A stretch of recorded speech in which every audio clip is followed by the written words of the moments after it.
कैसे हैं आप सब लोग। Welcome to my channel education with Gaurav. मेरे इस चैनल पे एक बार फिर से आप सभी का स्वागत है।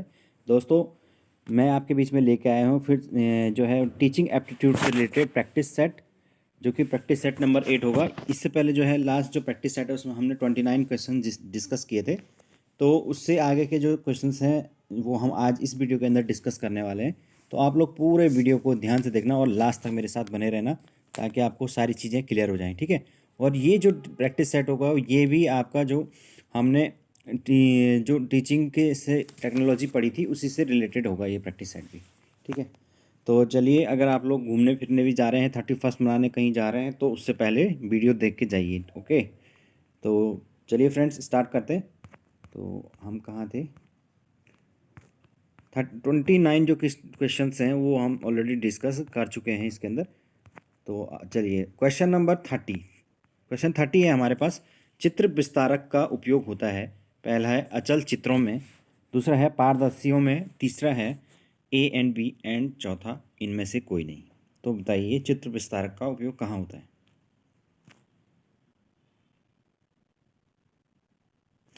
तो फ्रेंड्स, इसका सही उत्तर होगा ऑप्शन सी, यानी कि दोनों ही चीज़ों में जो है वो चित्र विस्तारक का उपयोग होता है। चित्र विस्तारक का मतलब होता है आपका इमेज प्रोजेक्टर जो होता है उसका उपयोग, ओके। तो यहाँ पर दोनों ही चीज़ों के अंदर इसका प्रयोग होता है। आगे चलते हैं। अचल चित्रों का प्रदर्शन किया जाता है। पहला है चित्र विस्तारक, दूसरा है सिरोत्तर प्रक्षेपक, सी है ए एंड बी दोनों, या इनमें से कोई नहीं। तो बताइए सही उत्तर क्या होगा।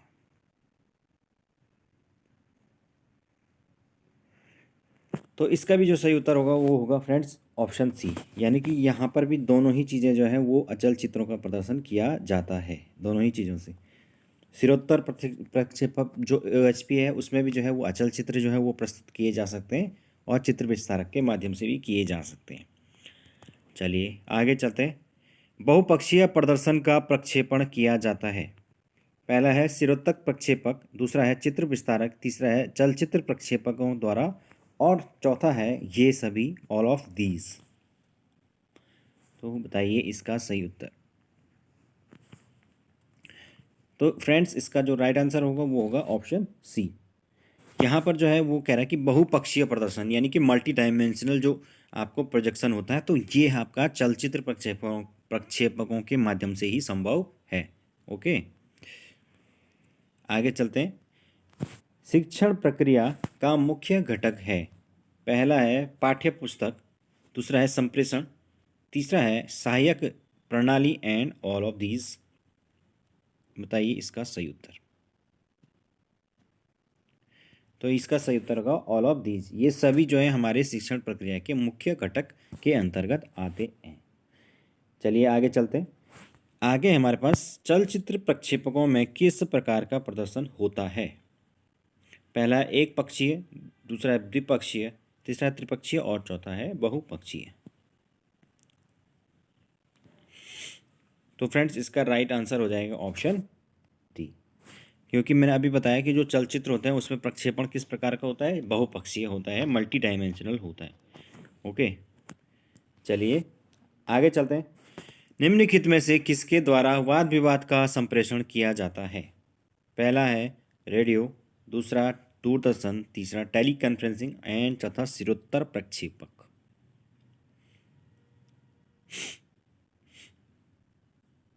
तो इसका सही उत्तर होगा सी, टेली कॉन्फ्रेंसिंग, यानी कि जो आपका वीडियो कॉन्फ्रेंसिंग वगैरह होती है इसमें जो है वाद विवाद वगैरह किया जा सकता है, उसके मतलब ऐसा कम्युनिकेशन इसमें पॉसिबल है, ओके।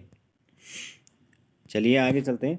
लगभग दो साल के बच्चे तार वाली भाषा यानी टेलीग्राफिक स्पीच का प्रयोग करते हैं। तार वाली भाषा का अर्थ है, पहला तार में प्रयुक्त होने वाले शब्दों का प्रयोग, दूसरा अंग्रेजी शब्दों का उपयोग, तीसरा है संक्षिप्त वाक्यों का उपयोग करना, और चौथा है मुख्य अर्थ को व्यक्त करने वाली संज्ञा, क्रिया, विशेषण आदि दो शब्दों वाली अभिव्यक्ति। तो बताइए इसका सही उत्तर क्या होगा।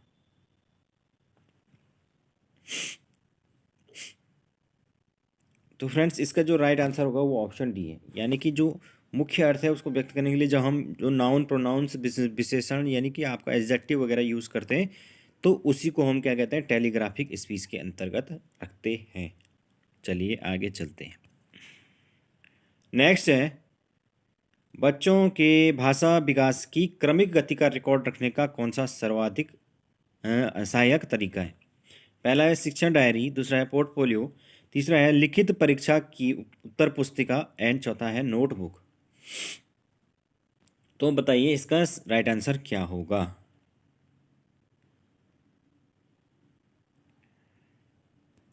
तो फ्रेंड्स इसका जो राइट आंसर है वो होगा बी, यानी कि पोर्टफोलियो। जो पोर्टफोलियो है इससे जो रिलेटेड क्वेश्चंस हैं वो आजकल लगभग लगभग सारे जो टीचिंग एग्जाम्स में एक ना एक क्वेश्चन आ ही रहा है, ठीक है। जो आपके सीटेट वगैरह से ये जो एग्ज़ाम होते हैं उसमें भी इससे रिलेटेड क्वेश्चन आता है, और बाकी और अदर एग्जाम्स के अंदर भी मैंने यहाँ कई बार जो है इस प्रकार का क्वेश्चन देखा है पोर्टफोलियो से रिलेटेड। तो फ्रेंड्स ये पोर्टफोलियो आखिर होता क्या है? तो पोर्टफोलियो क्या होता है, इसके अंदर जो है वो बच्चे का जो है वो सभी प्रकार के जो रिकॉर्ड रखे जाते हैं, उसकी जितनी भी स्कूल के अंदर उसकी प्रोग्रेस हो रही एक्टिविटीज़ जो वो करता है, उसके घर के बारे में इंफॉर्मेशन सारी की सारी, ठीक है, उसके घर वालों के प्रोफेशन, उसके हर चीज़ बच्चे से रिलेटेड उसकी जो है वो जिस चीज़ के अंदर रखी जाती है उसी को उसका क्या कहते हैं, पोर्टफोलियो कहते हैं। तो आपको ये बात याद रखनी है और इससे रिलेटेड क्वेश्चन आते हैं। चलिए आगे चलते हैं। आगे है, पाठ में दिए गए चित्रों का क्या उद्देश्य होता है? पहला है, चित्र अमूर्त संकल्पनाओं को समझने में सहायता करते हैं। सेकंड, चित्रों से पाठ्य पुस्तक आकर्षक बनती है। तीसरा है, चित्र पाठ की शोभा बनाते हैं। और चौथा है, पाठ्य पुस्तक में चित्र देने का प्रचलन है। तो बताइए इसका सही उत्तर क्या होगा? फ्रेंड्स इसका जो राइट आंसर होगा वो होगा ऑप्शन फर्स्ट, यानी यहाँ पर जो अमूर्त संकल्पनाएं हैं, जो अमूर्त यानी जो हमारे सामने नहीं हैं, जो हमारे जो अचेतन मन में, सॉरी, जो इस प्रकार की संकल्पनाएं हैं जो हमारे सामने नहीं है, तो उनको जो है वो समझने में हेल्प करते हैं चित्रों के माध्यम से हम अच्छे से उसको समझ पाते हैं। तो ये है। चलिए आगे चलते हैं। आगे है, निम्न में से कौन सी शिक्षण सहायक सामग्री एक दृश्य सभ्य नहीं है? तो कौन सी इसमें ऑडियो विजुअल नहीं है, ये तो आप बता सकते हैं। तो इसका राइट आंसर होगा, अभी तक आप लोगों ने, मेरे ख्याल से सब लोगों ने सही आंसर दे दिया होगा, ऑप्शन बी। ओके, चलिए आगे चलते हैं। भाषा शिक्षण के अंतर्गत दृश्य सहायक सामग्री का उपयोग होता है शुद्ध उच्चारण, शुद्ध लेखन, शुद्ध पढ़ने में, या इनमें से कोई नहीं?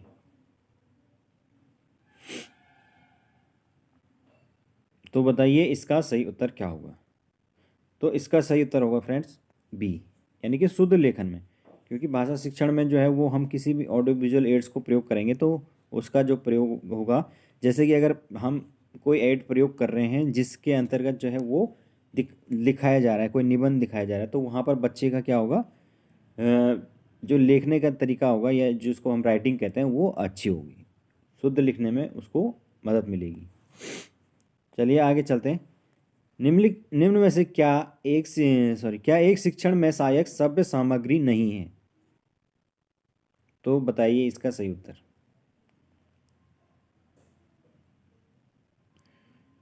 तो इसका राइट आंसर है ऑप्शन सी, जो चित्र विस्तारक है वो श्रव्य सामग्री नहीं है। चलिए आगे चलते हैं। तो फ्रेंड्स क्वेश्चन नंबर 42 है, भाषा शिक्षण के अंतर्गत श्रव्य सहायक सामग्री का उपयोग किसमें होता है?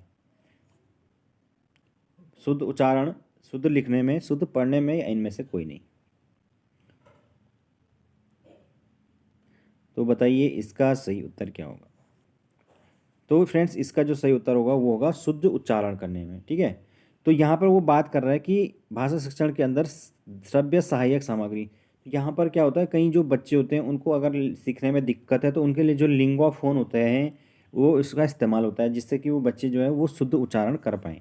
ओके, तो यहाँ पर इसीलिए इसका उत्तर जो है वो शुद्ध उच्चारण करने वाला ऑप्शन बिल्कुल सही है। आगे चलते हैं। कक्षा में किसी वस्तु का वास्तविक स्वरूप चित्र द्वारा स्पष्ट किया जाना संभव न होने की स्थिति में प्रयोग करना उचित होगा। यानी कि अगर स्वरूप प्रस्तुत नहीं किया जा सकता है तो उस स्थिति में क्या करना होगा? फर्स्ट है रेखा चित्र, दूसरा है कार्टून, तीसरा है चित्र विस्तारक और चौथा है प्रतिरूप। तो फ्रेंड्स आपने सही आंसर दे दिया होगा अभी तक, मुझे पता है आपने बिल्कुल सही आंसर दिया होगा, ऑप्शन डी। यानी कि इसका जो मॉडल है वो क्या होगा, इसका सही आंसर होगा। हमें क्या करना पड़ेगा, मॉडल दिखाना पड़ेगा अगर हम वास्तविक रूप से उसको नहीं दिखा सकते। तो चलिए आगे चलते हैं। 44, शिक्षण में परंपरागत उद्योतन सामग्री के रूप में बहुत अधिक सहायक किसे समझा जाना चाहिए। तो इसमें चारों ऑप्शन आप देख सकते हैं। तो इन चारों ऑप्शनों में जो सबसे अद्यतन जो सामग्री है उसमें सबसे अधिक सहायक कौन सा है, हमारी पाठ्य पुस्तक है, जिनके माध्यम से जो है वो हम बच्चे से कनेक्ट होते हैं। और यहाँ पर जो है वो सबसे अच्छी जो है वो उद्यतन सामग्री के अंतर्गत फिलहाल इसी को माना जाएगा, क्योंकि बाकी हैं इसमें रेखा चित्र, चित्र, श्यामपट, तो ये तो क्या हो गया, सहायक सामग्री हो गई। ओके।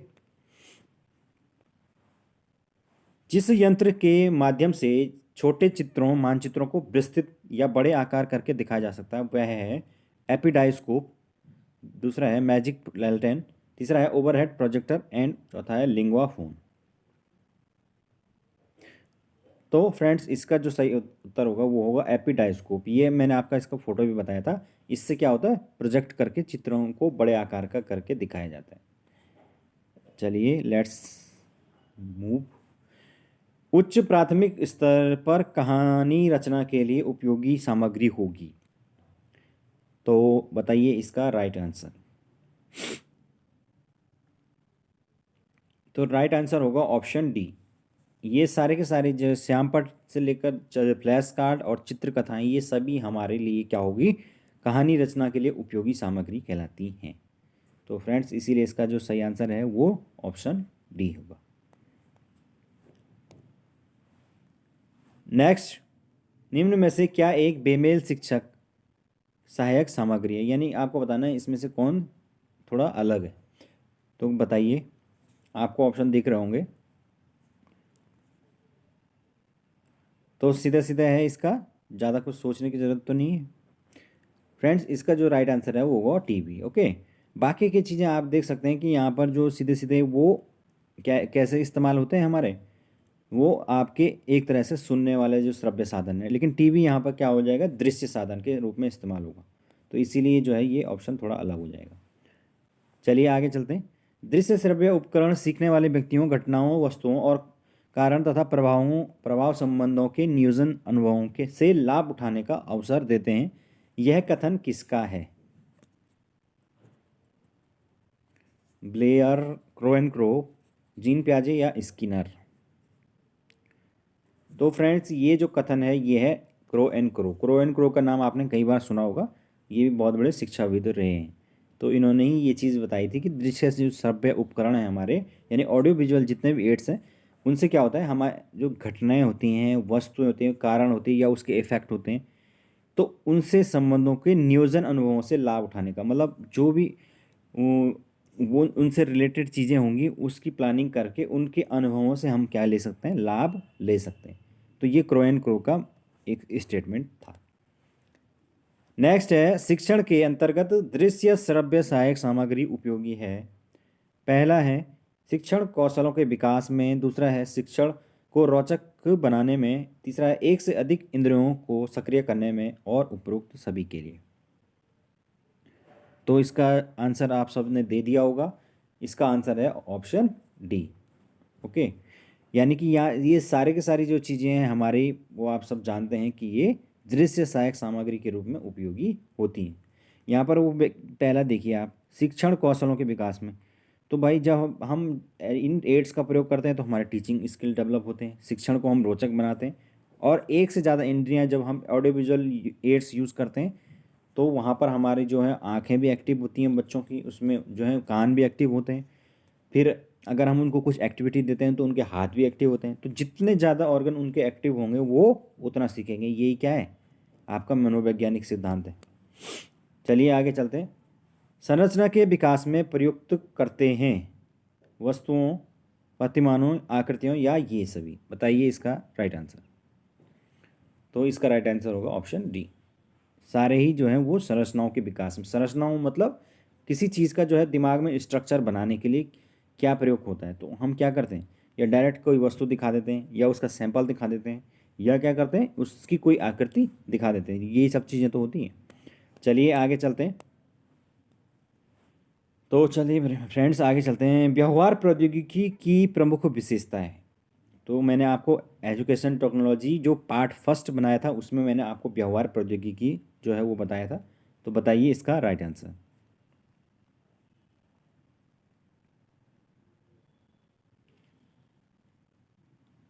तो फ्रेंड्स इसका जो राइट आंसर है वो है ये सभी, यानी कि ये सारे के सारी चीज़ें जो हैं वो व्यवहार प्रौद्योगिकी की विशेषताएं हैं। वहाँ पर मूल्यांकन होता है, पुनर्बलन होता है और पृष्ठपोषण यानी कि फीडबैक भी दिया जाता है। चलिए आगे चलते हैं। निम्न में से क्या एक शिक्षण सहायक सामग्री में मल्टीमीडिया साधन नहीं है? तो ये तो आप सीधा देख कर ही बता रहे होंगे कि कौन सा मल्टीमीडिया नहीं है। तो फ्रेंड्स राइट आंसर हो जाए ऑप्शन डी, पाठ्य पुस्तक यहाँ पर मल्टीमीडिया के अंदर नहीं आता है। चलिए आगे चलते हैं। छात्रों के विचार और कल्पना दोनों का विकास करने हेतु आवश्यक है। तो फ्रेंड्स राइट आंसर होगा ऑप्शन डी। ये सारे के सारे जो हैं वो छात्रों की कल्पना शक्ति को विकास करते हैं। चलिए आगे चलते हैं। नेक्स्ट है शिक्षण को प्रभावशाली बनाने हेतु उपयुक्त सामग्री है।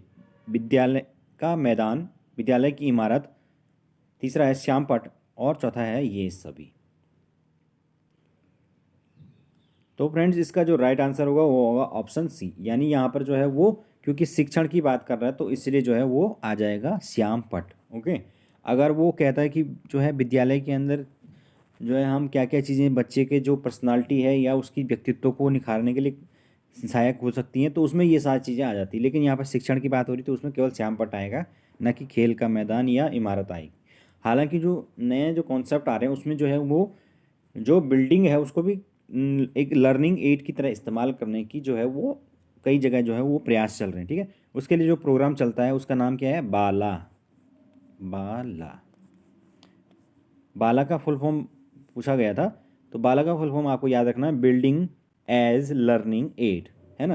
यानी कि बिल्डिंग को ही जो है हम लर्निंग एड बना दें। उसमें क्या होता है, आपने देखा होगा कई जगह जो है वो पूरी स्कूल की जो बिल्डिंग है उस पर कहीं पर जो है वो टेबल लिखी होती हैं, कहीं पर पीरियोडिक चार्ट बने होते हैं, कहीं पर ABCD लिखी होती है। तो ये सारी क्या होती है, प्राइमरी स्तर पर खासकर इस तरह के होता है ताकि बच्चे उनको देखकर ही समझ सीख सीख जाएं। आगे चलते हैं। कोई छात्र अपने घर पर ही कंप्यूटर चला रहा है तो वो किस रूप में कंप्यूटर का कार्य करेगा? पहला है मशीन के रूप में, दूसरा शिक्षण के रूप में, तो तीसरा मशीन और शिक्षक दोनों के रूप में और चौथा है उपरोक्त में से कोई नहीं।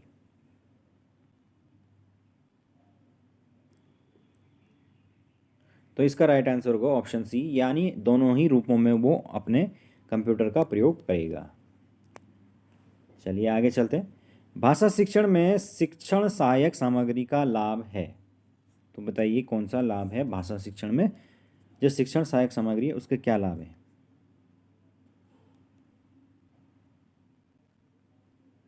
तो फ्रेंड्स इसका सही उत्तर होगा ऑप्शन सी, यानी कि ये दोनों ही जो है हमारे भाषा शिक्षण में अगर हम शिक्षण सहायक सामग्री को प्रयोग करते हैं तो उनसे इस प्रकार के लाभ हो सकते हैं, उच्चारण में भी और अर्थ निकालने में भी। आगे चलते हैं। टेलीविज़न किस प्रकार की शिक्षण सहायक सामग्री है? तो बताइए, बहुत सिंपल आंसर है इसका। तो ऑप्शन है सी, बिल्कुल सही है, दृश्य श्रव्य यानी ऑडियो विजुअल है। चलिए नेक्स्ट, टेप रिकॉर्डर को किस प्रकार की शिक्षण सहायक सामग्री के अंतर्गत माना जाता है? तो ये भी बहुत आसान क्वेश्चन है, बताइए इसका सही उत्तर। तो टैप रिकॉर्डर जो है वो केवल क्या होगा, श्रव्य सहायक सामग्री के अंतर्गत आएगा। नेक्स्ट, लिंगुआफोन, ये मैंने बताया था ना आपको, तो ये किस प्रकार के शिक्षण सहायक सामग्री के अंतर्गत आता है?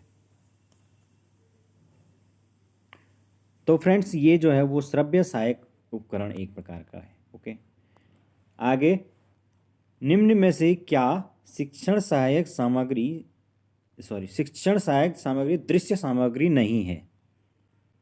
तो बताइए इसमें से दृश्य सामग्री नहीं कौन सी है? तो बहुत आसान है इसका भी, आप लोगों ने सही उत्तर दे रहे हो बिल्कुल, ऑप्शन डी। चलिए आगे, शैक्षिक प्रौद्योगिकी सहायता करती है। पहला है कालांश बिताने में, दूसरा है संप्रेषण की में, तीसरा है काम बढ़ाने में, और चौथा है सही शिक्षण को उपयोगी बनाने में। तो क्या है एजुकेशन टेक्नोलॉजी का यूज, बताइए। तो फ्रेंड्स इसका सही उत्तर होगा शिक्षण को उपयोगी बनाने में। चलिए आगे चलते हैं। छात्रों में संप्रेषण कला यानी कम्युनिकेशन स्किल का विकास करना चाहिए। इससे छात्रों में क्या होगा? अधिगम का विकास, विचारावृत्ति की क्षमता का विकास, बात को समझने की शक्ति का विकास, या बात काटकर अपनी बात कहने की क्षमता।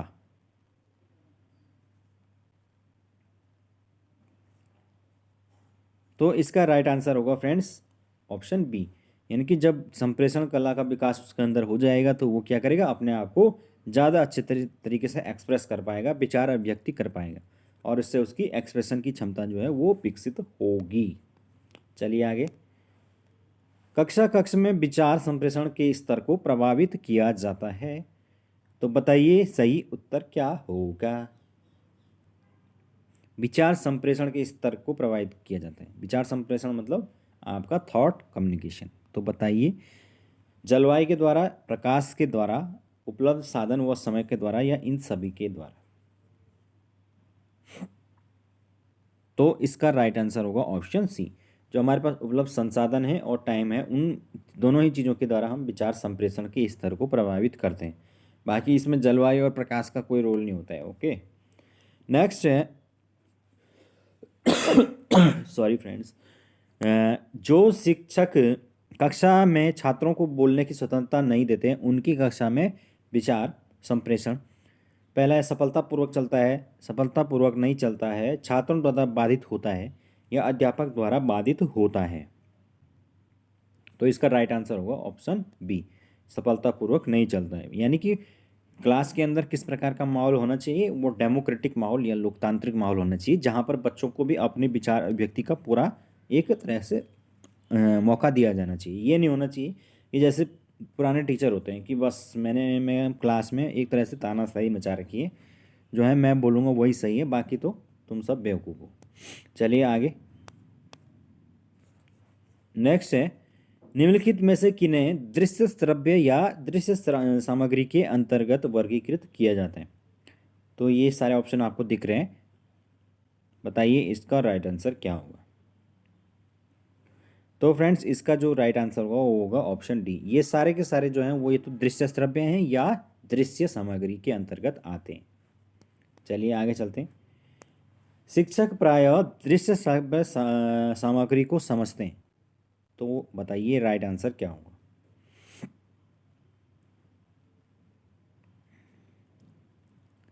तो फ्रेंड्स राइट आंसर होगा शिक्षण की अन्य युक्तियों का प्रयोग।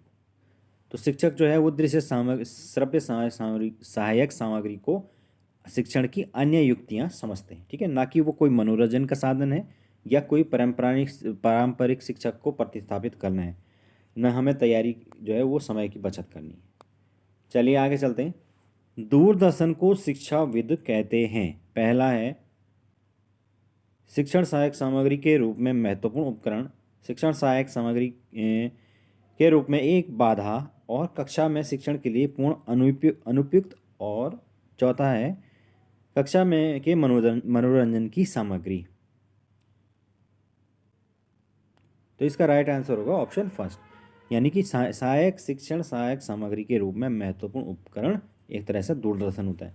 किस प्रकार से दूरदर्शन के जो अलग अलग चैनल होते हैं वो दूर दराज क्षेत्रों में जो है वो शिक्षा पहुंचाने के लिए बहुत ज़्यादा मदद करते हैं। चलिए आगे चलते हैं। वीडियो कैसेट दिखाने के बाद छात्रों के प्रश्नों का उत्तर देना तथा छात्रों से प्रश्न पूछना लाभदायक होता है? तो आपको बताइए इसका सही उत्तर क्या होगा? तो ये तो ऑप्शन क्या होगा, बताइए इसका सही। सिंपल सी बात है कि हाँ बिल्कुल, क्योंकि जब भी ये बात होगी कि छात्रों से प्रश्न पूछना है तो उसका उत्तर हमेशा सही ही होगा। ओके, क्योंकि वहाँ पर बच्चों का फीडबैक लिया जाना ज़रूरी होता है। नेक्स्ट है, वीडियो कैसेट दिखाने से पूर्व छात्रों को विषय वस्तु की जानकारी दी जानी चाहिए। तो किस प्रकार से जानकारी दें? पहले से संकेत के रूप में दें, विस्तृत रूप में दें, उचित मात्रा में, या किसी रूप में मत दें?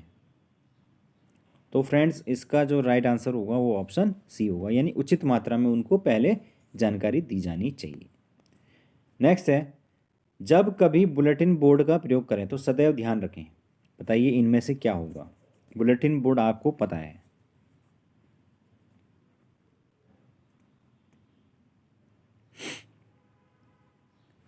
तो फ्रेंड्स इसका जो सही उत्तर होगा वो होगा ऑप्शन बी। इस पर प्रदर्शित की जाने वाली जो सामग्री है उस पर ठीक ठीक विचार विमर्श किया जाए। ओके, ऐसा नहीं कि कुछ भी चीज़ें उसके अंदर टांग दी, पहले उस पर विचार विमर्श होना चाहिए और फिर उसको वहाँ पर प्रदर्शित किया जाना चाहिए। नेक्स्ट, कंप्यूटर सहायक अनुदेशन विचार संप्रेषण की एक विधि है जिसके द्वारा संप्रेषित किए जाते हैं सरल विचार, अत्यंत कठिन विचार, सामान्य विचार या सभी प्रकार के विचार। तो इसका राइट आंसर होगा ऑप्शन बी, यानी कि जो कठिन विचार होते हैं उनको जो है वो कंप्यूटर सहायक अनुदेशन सामग्री की सहायता से जो है वो संप्रेषण किया जाता है। ओके, सरल विचार तो हम खुद भी कर सकते हैं। नेक्स्ट, संप्रेषण की प्रक्रिया का आवर्धन होता है, आवर्धन यानी मैग्निफिकेशन, यानी कि उसको बढ़ाना। तो आप बताइए इसमें सही उत्तर क्या होगा। परस्पर संबंध स्थापित करने के द्वारा, सुरक्षा तथा विकल्पों का चयन करने की स्वतंत्रता के द्वारा, सी है आपस में बिना किसी दबाव के अनौपचारिक ढंग से मिलने के द्वारा, या उपरोक्त सभी। तो इसका जो राइट आंसर होगा फ्रेंड्स वो होगा उपरोक्त सभी। ये सारे जो हैं वो आपकी कम्युनिकेशन को मैग्नीफाई करते हैं। नेक्स्ट, ओवरहेड प्रोजेक्टर यानी ओएचपी शॉर्ट सर्किट टीवी की अपेक्षा कक्षा अध्यापन के लिए अधिक उत्तम है, क्योंकि बताइए इसका राइट आंसर। तो इसका जो राइट आंसर होगा वो होगा ऑप्शन बी, क्योंकि इसमें चित्र इच्छा अनुसार क्रम से दिखाए जा सकते हैं और आगे बढ़ जाने वाले चित्रों को पुनः लौटाया जा सकता है। तो हम क्या कर सकते हैं, जो ओएचपी या प्रोजेक्टर जब हम उसको दिखाते हैं तो हम क्या करते हैं, जो चित्र हमने एक दिखाने हैं उनको एक साथ क्रम में लगा के फिर उसको ओएचपी पे लगाते जाते हैं। और चाहे तो हम पिछला चित्र अगर दिखाना है तो पुराना वाला वहाँ पर रख दीजिए, तो पुराना वाला दिख जाएगा। जबकि अगर हम बात करें टीवी पर तो वहाँ पर इस प्रकार की चीज़ें पॉसिबल नहीं हो पाएंगी। तो अगर हम टीचिंग एड के लिए बात करें तो सबसे उत्तम क्या रहेगा, ओवरहेड प्रोजेक्टर ही रहेगा। नेक्स्ट है, हार्डवेयर टेक्नोलॉजी में नवीनतम विकास है। एफएम चैनल की उत्पत्ति, जी चैनल, एम चैनल या स्टार चैनल। तो फ्रेंड्स इसका राइट आंसर होगा वो होगा एफएम चैनल। आगे चलते हैं। 75 जो क्वेश्चन है या आज का जो हमारा अंतिम क्वेश्चन है वो है, दूरदर्शन द्वारा प्रसारित शैक्षणिक कार्यक्रम लाभदायक है क्योंकि क्योंकि बताइए इसका राइट आंसर। क्योंकि सास भी कभी बहू थी। तो बताइए, यह सांसारिक घटनाओं को बिल्कुल वास्तविक रूप में प्रस्तुत कर सकते हैं। यह सूक्ष्म रूपीय जीवन को आवर्धित करके दिखा सकता है और उसे टीवी पर प्रस्तुत कर सकता है। सी, यह दर्शकों के एक बड़े समूह को एक ही ऑडिटोरियम में बैठकर देखने का अवसर प्रदान करता है, अथवा विभिन्न स्थानों पर रहने वाले दर्शकों को एक ही साथ देखने की व्यवस्था कर सकता है। तो फ्रेंड्स देखिए, ये क्वेश्चन बिल्कुल आसान है, लेकिन यहाँ पर क्या होता है, ये इसी प्रकार से ये बड़े बड़े क्वेश्चन जो है एग्जाम में जब पूछते हैं तो ये क्या करता है, टाइम खा जाते हैं, इनको पढ़ने में ही इतना टाइम लग जाता है। जबकि जो है इसका आंसर इतना आसान है, उपरोक्त सभी, यानी कि ये सारे ही जो हैं हमारे दूरदर्शन के लाभ हैं। लेकिन आंसर देने के लिए आपको सारे ऑप्शन तो पढ़ने ही पड़ेंगे, तो इसीलिए जो है ये टाइम कंज्यूमिंग होते हैं एक तरह से। ठीक है, तो चलिए फ्रेंड्स, तो अभी के लिए इतना काफ़ी है। तो आई होप आपको ये चीज़ें जो मैंने आज बताई हैं ये आपके लिए जो है वो लाभदायक सिद्ध हों। तो आज के लिए इतना काफ़ी है और आप लोग जाइए फिर 31 सेलिब्रेट कीजिए। Thank you so much, have a nice day.